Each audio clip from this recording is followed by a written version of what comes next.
Well, ladies and gentlemen, it has been a while, but we have heard your calls, we have heard your prayers, and the E Squared MMA show is back and better than ever. We've picked up far from where we've left off, but that's because we've had to trudge thick and thin to find you the locks. And now it is my pleasure to introduce the one and only co-host of the show, Eric La Rochelle.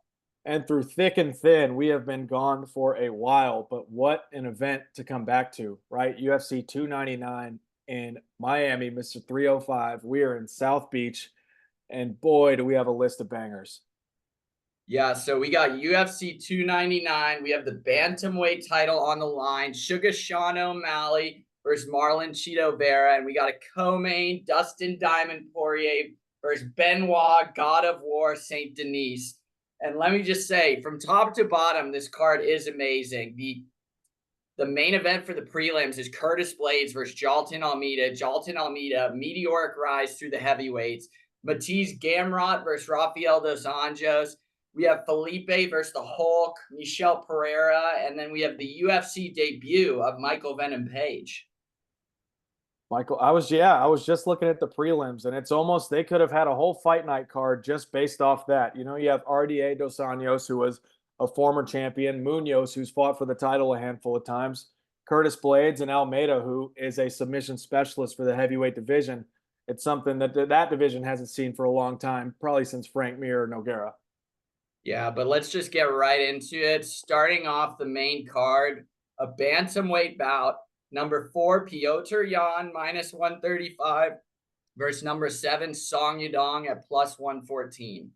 Yeah, you have Petr Yan, right? He's minus 130, which is basically a pick 'em. But mind you, he's still fourth ranked in the featherweight division. He's 16-5. He's lost his last 3 in the UFC after losing the belt to Aljo. But to lose those 3 and still be ranked number 4 in the division has to say something. There's a reason he's still there. His losses have been razor thin decisions to Merab, who just beat Henry Cejudo the other weekend. You have Sugar Sean, which was an arguable split decision either way, and then Aljo, where a lot of people thought he won 1 or 2 of those. Now he draws Song Yadong, who's ranked 7th and has won 4 out of his last 5. Yeah, and he's taken on Song Yadong, who's at only 26 years old, has a crazy amount of experience. He joined the UFC in 2017. He's 5-1 in his last 6, and his only loss is coming against Corey Sandhagen by 4th round doctor stoppage knockout. And Corey Sandhagen is one of those guys that's also just in the waiting wings for a title bout. So he's been competing against the best of the best. He beat Ricky Simone 2 fights ago where he dominated him left and right. And then he just fought Chris Gutierrez because Rob Font pulled out and easily beat him. Now he draws Petr Yan, who is on a 4-fight or 3-fight losing streak, arguably depending on how you scored the Sean O'Malley, and then Merab torched him. So I think this is going to be a very interesting fight based on both these fighters are known for their boxing. They're very crisp, clean boxers. But Song Yadong is a quick starter, whereas Petr Yan isn't as quick a starter as you'd like to see. And Petr Yan is used to 5-round fights. Now, this one's a 3-round fight. So we could potentially see Song get up quickly and Petr Yan have to chase a finish, which we're not used to.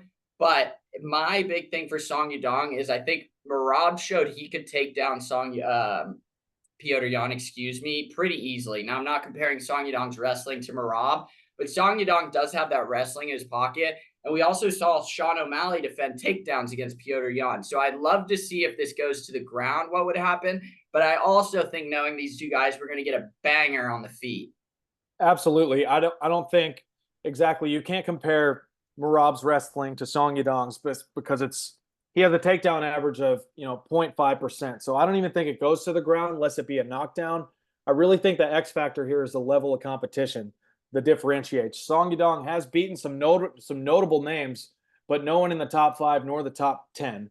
When he got his chance to a top 5 opponent, he lost by KO to Sandhagen, who Petr's already beat. So I think there's just too big of a jump right here for Song jumping to Petr. Like I said, although he's on a 3-fight skid, he's still one of the top 5 guys, and they could have thrown him somewhere else. I believe Piotr has more to prove here, and he's still one of the division's elite, and he'll steamroll Young in impressive fashion. Not that he's the quickest starter, but he also had to start in his UFC career with 3-rounders before. He's been in more 5-rounders than 3-rounders. So, less you say his experience, he definitely has the gas tank.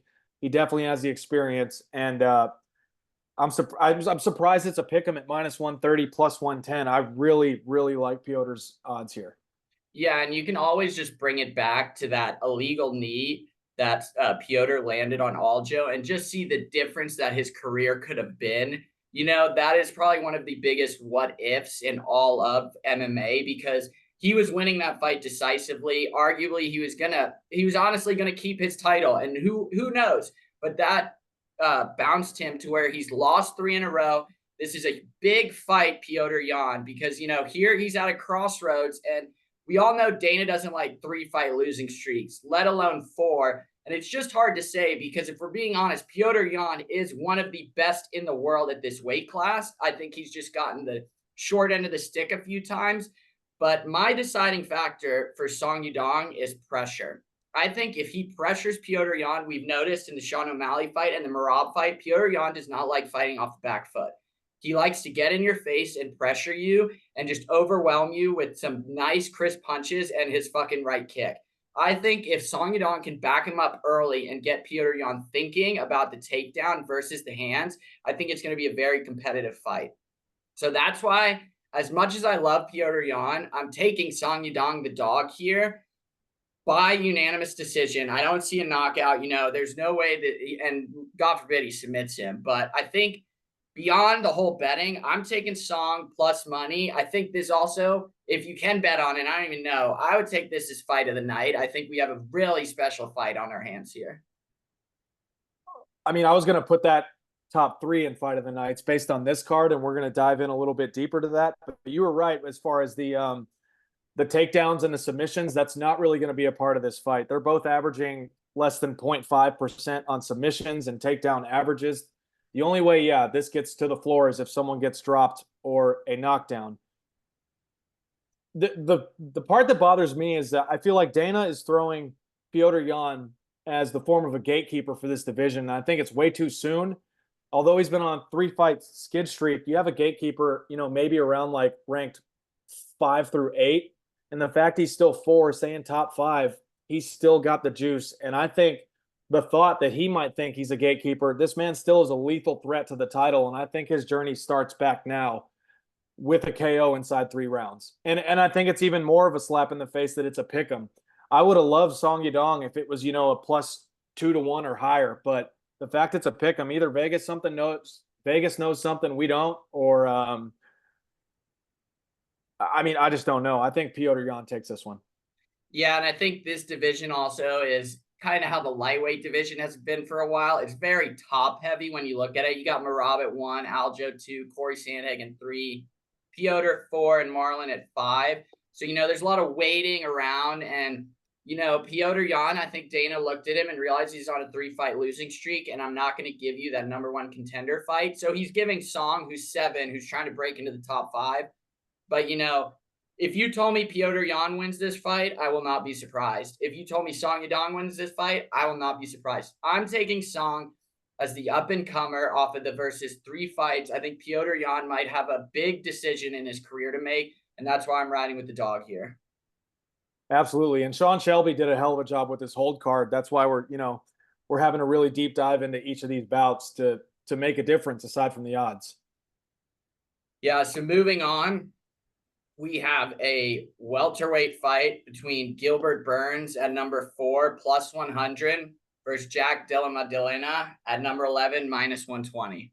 Yeah, and Gilbert Eldorino updated this morning. He's plus 145 against Jack minus 175. So it's getting closer to that 2-1 type deal. Gilbert's still the 4th ranked welterweight. He's 22-6. He's won 3 out of his last 5 with wins over Masvidal, Neil Magny, and Stephen Thompson. But in those 5, he lost an absolute war to Khamzat Chimaev in a brutal decision to Bilal. And that Chimaev fight, in its own regard, I thought was fight of the year at its time. He's 37, and he's going against Jack, who's 10 years younger. As far as the stature between both these guys, they're both 5'11" with a 70-something inch reach. So it's really got to get down to the nitty-gritty of who's going to take this one. Yeah, and you got Jack at number 11. He's 16-2. He lost his first 2 professional fights, hasn't lost since then. 16-fight win streak. He's got 11 knockouts. This man is known as a brutal power puncher. He's got knockout power here, but I'm going to cut this short and easy. The disrespect from Gilbert Burns is incredible that you're going to give him a favorite. I'm going to tell you, I'm going to take Gilbert Burns at plus money, and I'm going to give you the simple reason why. 2 fights ago, Jack fought Basil Hafez, won a split decision. Do you know how much ground time this man had against Jack? 7 minutes out of a 15-minute fight, and this man wasn't even ranked. Gilbert Burns is one of the most special submission ground and pound artists we have seen. I will tell you the game plan for Gilbert Burns. Do not stand on the feet for more than seconds, secure the takedown. And I think this is a big step up in competition against a guy like Gilbert Burns. And we all saw what Gilbert did against Hamzat. And if Hamzat's not knocking his ass out, I doubt Jack will. And Hamzat also had amazing takedown defense on his side. I think Gilbert gets this to the ground, and I really like a stoppage against that. And Gilbert Burns showing why, even if Dana wants to make him the gatekeeper, you're not getting through that gate too fucking easy. No, absolutely not. And like you said, this is a huge step up for competition for Jack. And I love my odds with the vet Gilbert Burns here at plus money. And like you said, if he takes us to the ground, it's a wrap. He's one of the best guys, if not the best, since we've seen Damian Maia back, 5 to 10 years ago, as far as a submission specialist. And even what he did to Hamzat was even more impressive. But if Jack can keep this on the feet, his only chance to win is his biggest attribute, I think, is his volume striking, right? He produces almost 8 significant strikes per minute. I think the pressure could put Burns in deep water early, but that's only if Burns can't get the takedown. And the 3-round fight, I think, benefits Burns because in the 5-rounders, obviously, he's a muscular, shorter guy. So the later rounds, he's shown that he gasses a tad. I think he's going to leave it all on the line, and I love Gilbert Burns at plus money here. It's a win-win. Yeah, I mean, I just think, that was only 2 fights ago, and obviously Jack's still young in his career and he's improving.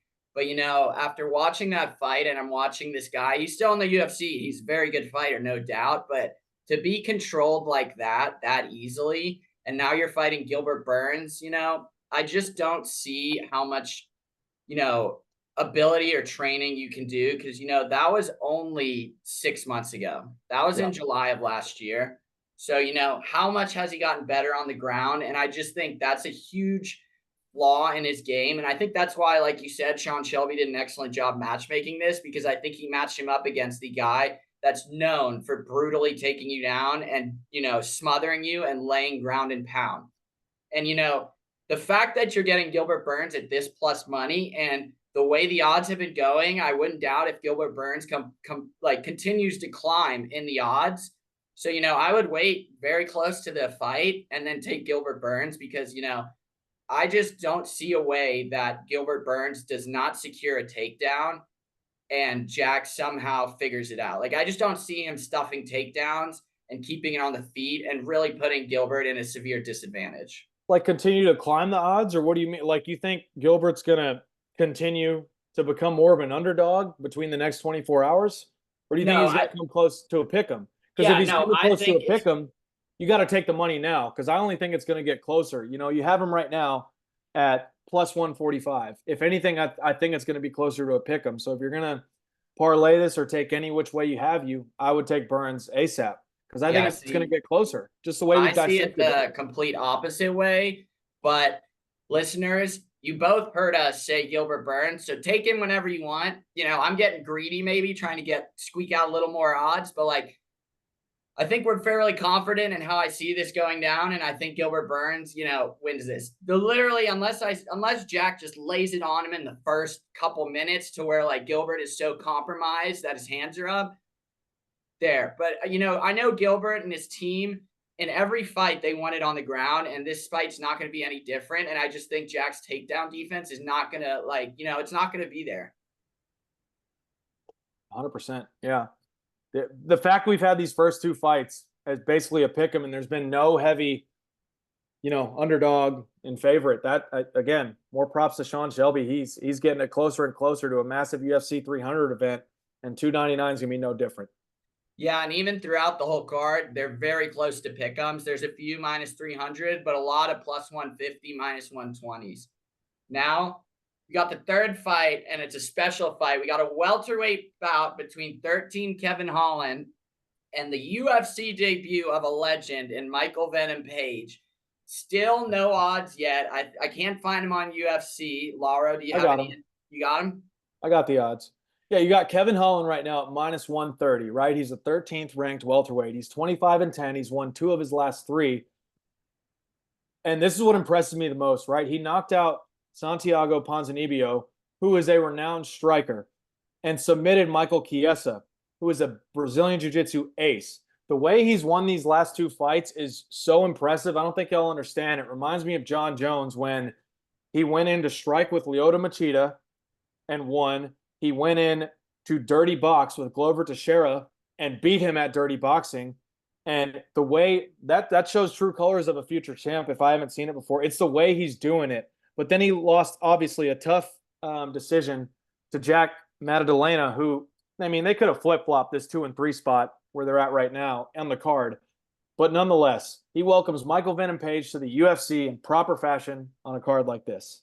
And Michael Venom Page is just a dog. You know, about a year and a half ago, this man was fighting bare knuckle against our favorite Mike Platinum Perry. If that doesn't show cojones, I don't know what does. He's coming off a knockout win against Goti Yamuchi. Great fighter. Before that, he beat Douglas Lima. He lost to Logan Storley, who had the belt at the time in Bellator. He's beat Derek Anderson, who used to be in the UFC. This man ended Cyborg's career, fractured his skull with a flying knee. And what makes this fight beautiful is Sean Shelby matching him up with Kevin Holland. We're not worried about takedowns here, folks.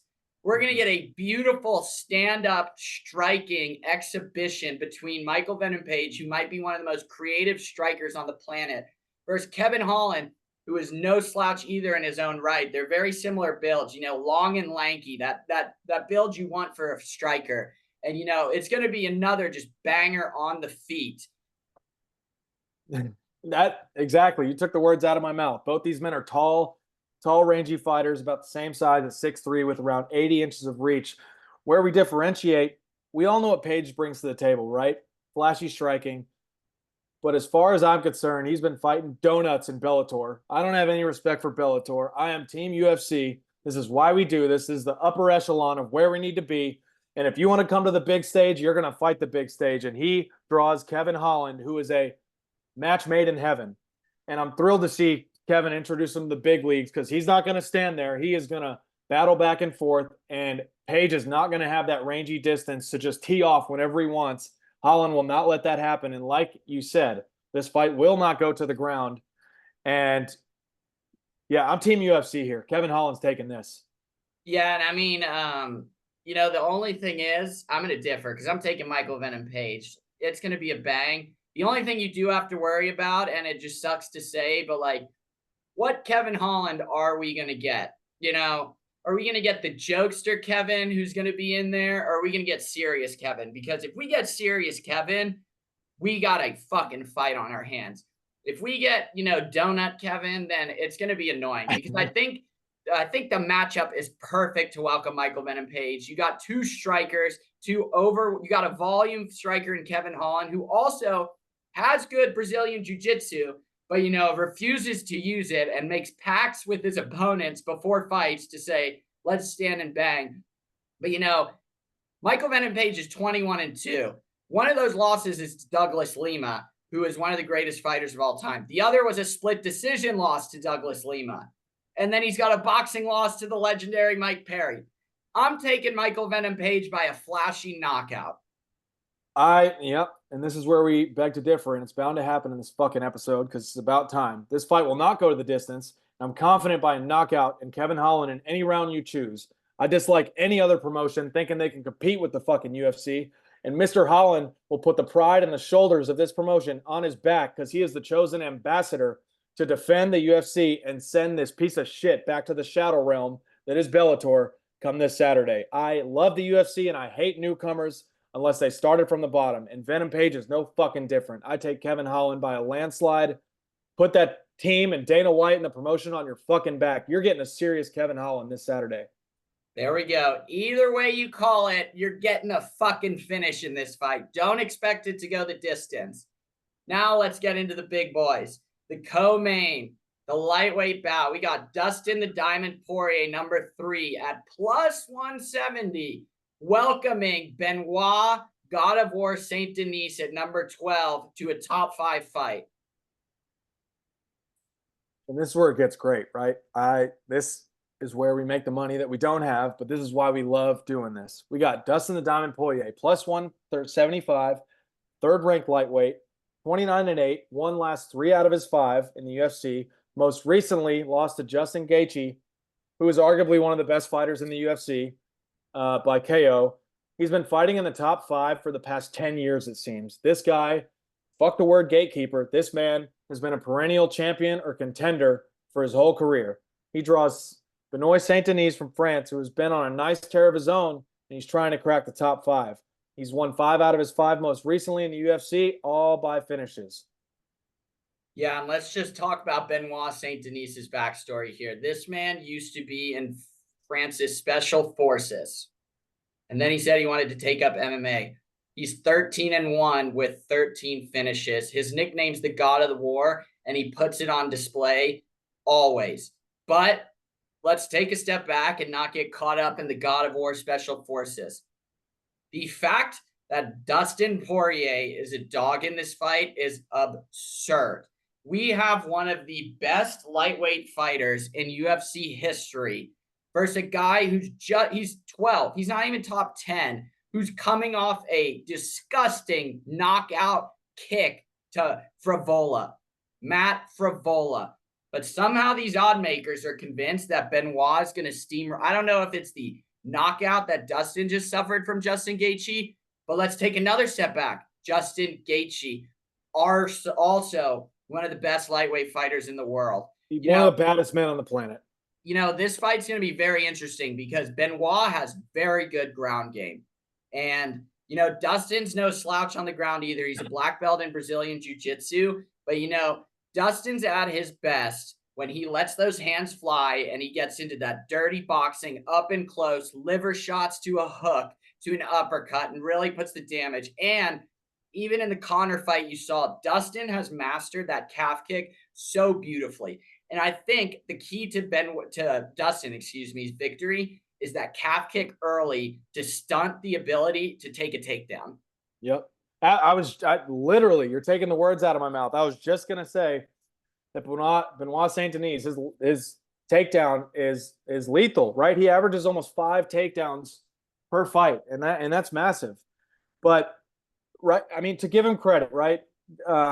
St. Denis, he puts on an impressive pace. He's a legit, well-rounded contender. But this will be his first top 10 opponent. Enter Dustin Poirier, right? Experience, I think, will hold true in this fight. And if Dustin can withstand the early onslaught, he will come alive and dominate.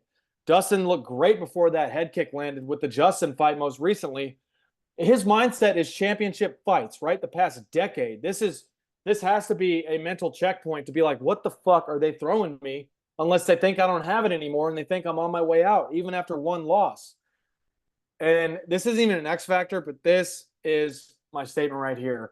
Pressure cooks diamonds, and Dustin is 7-0 each time after coming off a loss. You'd be a fool not to take Poirier in this fight. He will find a way to finish. And after all these fights that are amazing we've went through, I am certain this will be fight of the night on top of it. Yeah, and we can give Benoit the flowers that he deserves. You know, he's a fan fighter here. This man comes out, pressure fighter, takedown, attack, ground and pound, strikes. This man's not trying to outpoint you for the judges to score. This man has finished every one of his wins by submission or knockout. But at the same time, this is a massive step up in competition. Okay, he's coming off a win against Frivola and Thiago Moises, who are both gatekeepers to get into the top 15. And then you're not even getting a top 10 opponent. You're getting number 40. Champion. Yeah, you're getting someone who held he held the interim lightweight title. This man has won gold before in the UFC. And for that reason, I think Dustin Poirier is going to lay into those calf kicks early, which is going to really severely hinder Benoit's ability to grab the takedown. And then our favorite stance by Dustin Poirier, after a round, slouch his head, breathe deep, and grab the shorts. It looks like he's done, but we all know that means it's go time. I really think Dustin's going to put a nice little finish on this fight to show that he still belongs at the upper echelons of the lightweight division. He comes alive in the back nine, as you said. Yeah, God, I wish this was a 5-rounder. I think at some point Dana and Sean should make the proper adjustments to a co-main event as good as this, which is not, I mean, it's not a title fight, but it damn well could be if they were in different positions. This, I would love to see a 5-rounder because we all know Dustin comes alive, much like the Diaz brothers back in the day. In those 3rd, 4th, 5th rounds, if he's not out of it, he's coming back into it with a vengeance. So, man, it's tough. But I agree with you. I think this is just too far of a jump for Saint Denis in competition right now. And like we have Benoit at a -210. Like, what are we talking here, folks? Like, you're gonna give a guy that hasn't even fought top 10 in the UFC -210. That's, to me, like, that's an automatic sign. You have to take Dustin. Like, why would you take that much risk at Benoit, who's still, yes, he's an amazing fighter, a fan fighter, finisher, but we have not seen him go against top talent. There's 8 other guys, yeah, that they could have thrown him in against. But for whatever reason, they're thinking he's going to make the jump much like Hamzat did or some of the other guys. But I don't see it. I don't see it tomorrow. And since this is a co-main, it's our favorite time where we get our matchmaker himself, Eric LaRochelle, to do a little play-by-play. So, Laurel, let me give you a little lightweight history of what we got going on, and you tell me what you think. Mm-hmm. Shout out first, Matisse Gamrot is 6 in this division, and he's like the 3rd fight of the night. So let's just say that. But lightweight, right? We got Islam at champ. It's Ramadan, so he's going to fight at the end of the year. And then we got Oliveira taking on Arman Sarukian at 4 at 300. Then this is where Dana fucked us. He got Gaethje at 2, who's fighting Max Holloway for the BMF. Doesn't make sense. So we got Poirier 3, Benoit 12. Let's say it goes like we said. We got Poirier at 3 and he wins. Do you think it's too early? I'm like, where do you see him? Do you think he gets an automatic title shot at Islam? Because I think they're lining up the winner of Oliveira and Arman to fight Islam. I believe you're right with that. They're lining up the winner of that, and that's why this fight that Dustin just drew, it's kind of like a fuck you standby fight. Like if he wins, he's still going to be waiting in line, but if he loses, like there's not a chance in hell. Like he'll drop maybe 9 or 10 or something worse. So this is a do or die for Dustin. He has to win this and not only win it but by impressive fashion, which I think he will, but just the cards he's been dealt, I don't think it was fair to Dustin whatsoever. I agree with the winner of the Oliveira fight might get the next title shot. Yeah, because like Islam's in Ramadan. That fight's in a month, which means Islam will fight probably on the December card. That gives Charles or Arman enough time, so I'm guessing that. Now, here's maybe, we got Gaethje versus Holloway for the BMF. Like, what is that? Could you see? But this is also the reason it's fucked, right? Gaethje's at 2, Poirier's at 3. Say Poirier wins, he'll probably stay at 3. Say Gaethje beats Holloway, that doesn't really improve his stock. Do you have the only fight where someone's not lined up is Gaethje and Poirier, but then Gaethje just KO'd Poirier, so are you going to do a trilogy?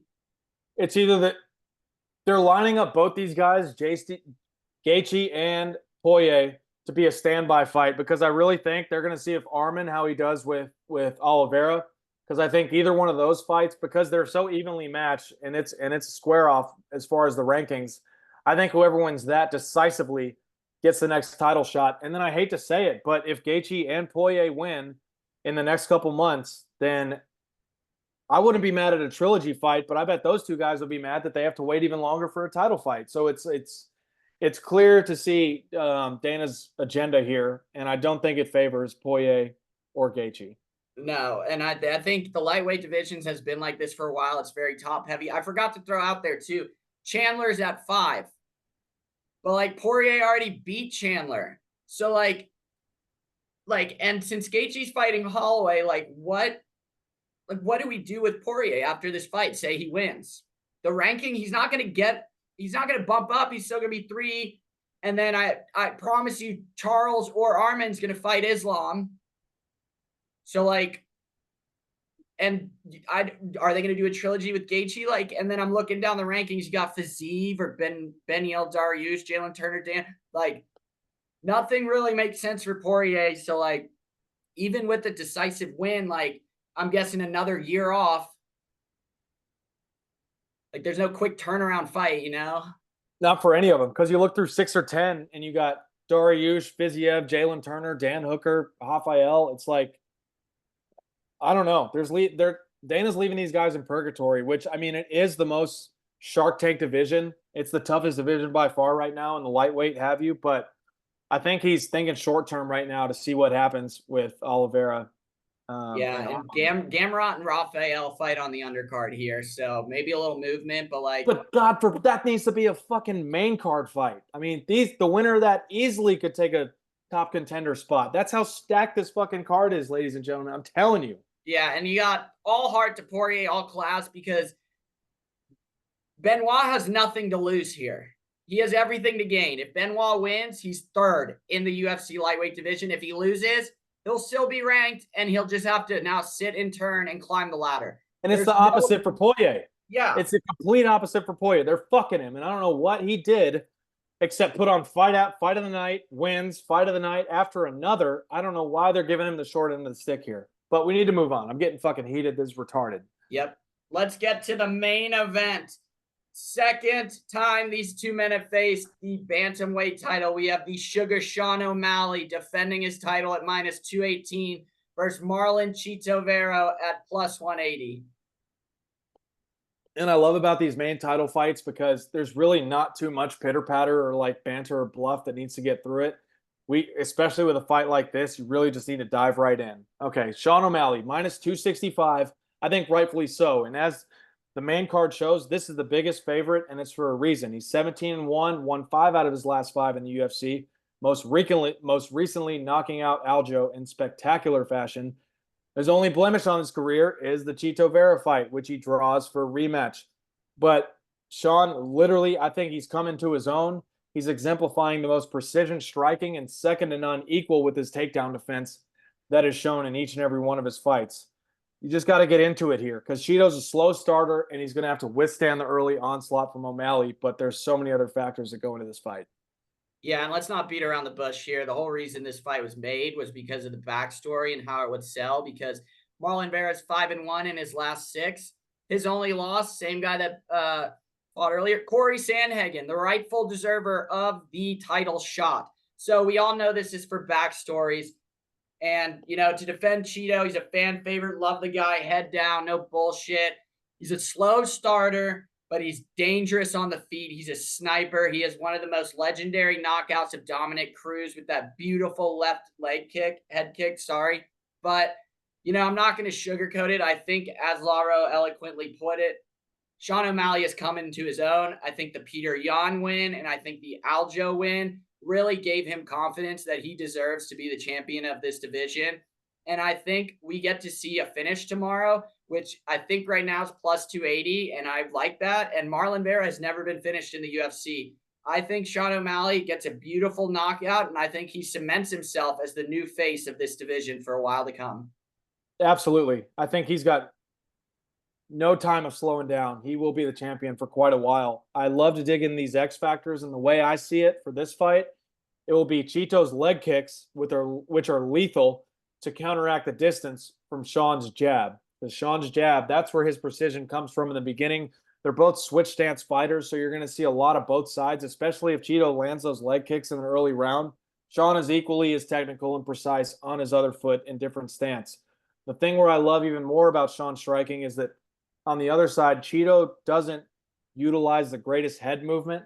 He works what's more with the traditional Muay Thai style. He stands in your face, his hands are up, but his stance is low, and he throws these heavy kicks, but he doesn't necessarily have the best head movement.